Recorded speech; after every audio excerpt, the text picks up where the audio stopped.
Revitalizing Hackney Broadway Market through resilience design. So why did we choose Hackney Broadway Market? In an official document from the Hackney government, concealers said Hackney Market attracts more than 6 million customers every year, promoting local economy prosperity and even attracting many tourists from London and other parts of the world. We found gentrification happens in Hackney Market. Most stores have been forced to shut down or relocate due to rising rents or renovation expenses, making market homogeneous and high-end, diluting its traditional multicultural market atmosphere. Although Hackney Broadway Market rents are in the middle of London's average, still rise yearly. Vendors are under great rent pressure. Government has economic goal, community goal, and also want to support enterprise. Broadway Market has a long history. Dates back to the 1830s. Originally a small local market serving Hackney's working class community with essentials like food and household goods. In the 19th century, market expanded as region canal, making transportation easier. However, in the mid-20th century, post-war economic decline led to a downturn. But since the 2000s, Broadway Market has revitalized, transforming into a vibrant hub for artists, vendors, and creatives today. Hackney Broadway Market today is the best in East London, known for high-quality products, mainly food, artisan items, and handmade goods. The market's shoppers are most from local areas. It also attracts tourists and gentrifiers. 41% of shoppers are young, educated urbanites. 29% are inner-city adversity group. In summary, our reason for choosing it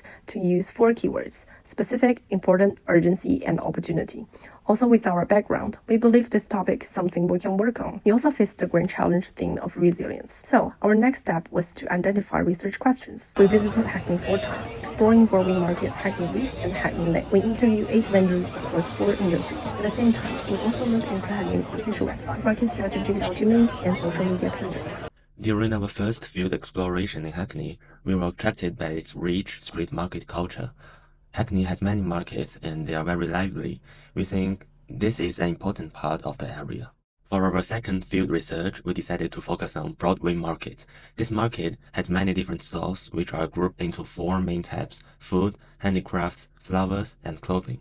During our visit, we also found some problems. There were not enough public toilets or sitting areas, making it difficult for both vendors and customers. The variety of products was limited. Cold weather also made the market less comfortable. We also saw that there were many pets in market, but the space was not very pet-friendly. We interviewed 8 stallholders from food, handicraft, flower, clothing stalls, and due to time constraints, we won't go into all of them. During interviews, we found that vendors love the foot traffic, dog-friendly atmosphere, and strong support from customers. Challenges, however, were the lack of public toilets and electricity, weather impact, and weak sense of community. From the interviews' insights, we came up with a user persona. Libby, 24, sells handmade crafts in Broadway Market, benefiting from the market's vibrant high foot traffic.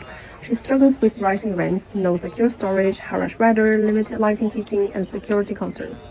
She fears tough competition. Her top needs include subsidized off-season rent, better canopies, public toilets, improved lighting, and stronger stallholder communication. To make our research question clear, we categorized the key findings into 2 parts. One fun insight we found is that it's easy to accident step on a dog. So with all these findings, what should we focus on most? Let's define the key problems. First, we need to identify who is our main service target are. The answer is vendors and customers.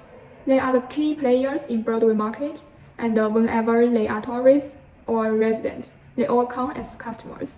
Looking at the stakeholder map, we can see the Hackney Council, market operators, and organizations play a secondary role.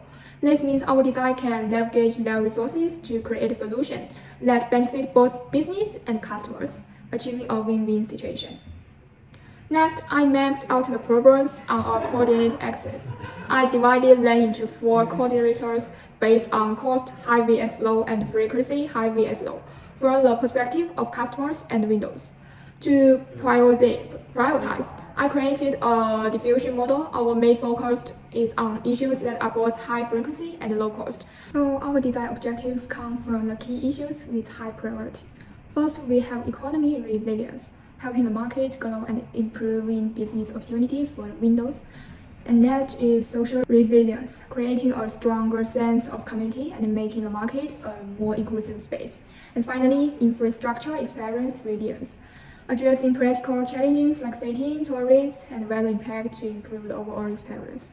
Based on our objectives, we have developed a series of design strategies to take in these challenges and make the market more resilient. Our strategy based on the real experience of customers, covering the entire journey from arrival, exploration, transition to post-visit. What's more, I also create a service blueprint. It doesn't just focus on user experience, but also includes the entire market system, covering front-end interactions, back-end operations, and support processes. This helps us understand how different stakeholders contribute to the overall market. Next is our design output. Our project is closely centered around three resilience. First, we divided Broadway Market into three main zones. Zone A is packed with food stalls tightly connected. Zone B is the core area with mixed categories, but the layout lacks clear organization. Zone C has larger cooking stalls, along with some clothing and tight stalls. We found several problems in Zone A. To improve the market, we added a mobile toilet in the stalls and decided to work with the park to upgrade the northern toilet. Pet stepping accidents were another issue, so we made pet reminder stickers.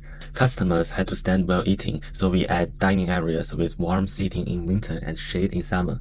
In Zone B, stalls were closely arranged, making small business like candy craft easily to miss. We solved this by using color-coded categories and adding more pet and craft stalls to enhance diversity. A color-coded map booklet also helps visitors navigate. Zone C had a single traffic route, which made foot traffic uneven. Limited storage also was a problem. To fix this, we added more storage and introduced few traffic routes to improve access to shop on both sides.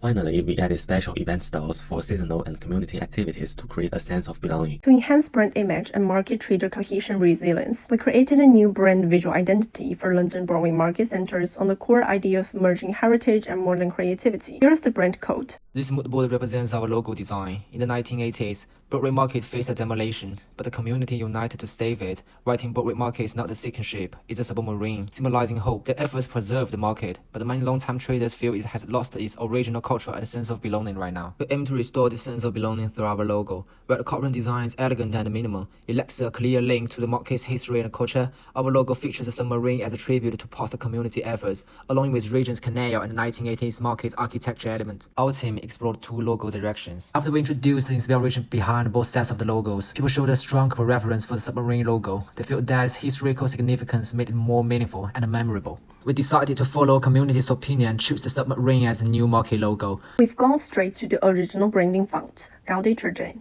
a vintage-inspired serif typeface for an elegant and historic feel. Inspired by the mood board, we recognize Broadway Market as classic mining pop style and choose representative colors as brand colors. The brand's saturated colors of green, brown, and red echoes the oaken and brick walls that are common in banners, symbolizing historical, classic, and vitality. We found 41% of market visitors are young and may bring their dogs. To appeal this core demographic, we choose dog as our IP. During co-creation, residents also proposed a sheep, recalling the market's history as a final grazing spot. Hence, both dog and sheep became our mascots. Here's the iteration process for the IP, different views and facial expressions. In this dual IP concept, the dog Sunny captures the market's youthful energy and pet-friendliness, while the sheep Luna embodies Broadway Market's historical roots and pastoral legacy. Both share simple line style and use brand color. Together bring out the welcoming, diverse spirits of the market. Here's the business card design, cap design, stuffed card design, canvas bag of Sunny and canvas bag of Luna, and keychain design. Most traders at the Broadway Market wear aprons in various styles. Some of shop logos, though many are not local, we aim to unify the market's identity while allowing individuality. So we designed long and short aprons to reflect this collective spirit. We understand that the market design requires funding. We can't change that, but as a designer, we prioritize efficiency. This is how we define resilience, so we made zero-waste pattern cutting aprons. I set the fabric width to 100 centimeters, using 60 centimeters per apron, allowing 2 aprons per width with 100% fabric utilization, including seam allowance. This is a collective layout for 4 aprons. Another way to foster belonging is through pride. Since many traders aren't local, we focus on creating a sense of pride instead. We designed entrance landmarks with the logo, history, and reputation to remind everyone that being part of the Broadway Market is an achievement. Our team had 4 members from different backgrounds, 2 service design students, 1 design product student, and 1 fashion student. We worked together throughout the project. We are also contributing our individual strengths. We also step out of our comfort zones. The design product student worked on layout, the fashion student designed on the logo. Despite the challenges, we learned new skills, and this cross-disciplinary efforts played a key role in pushing the project forward.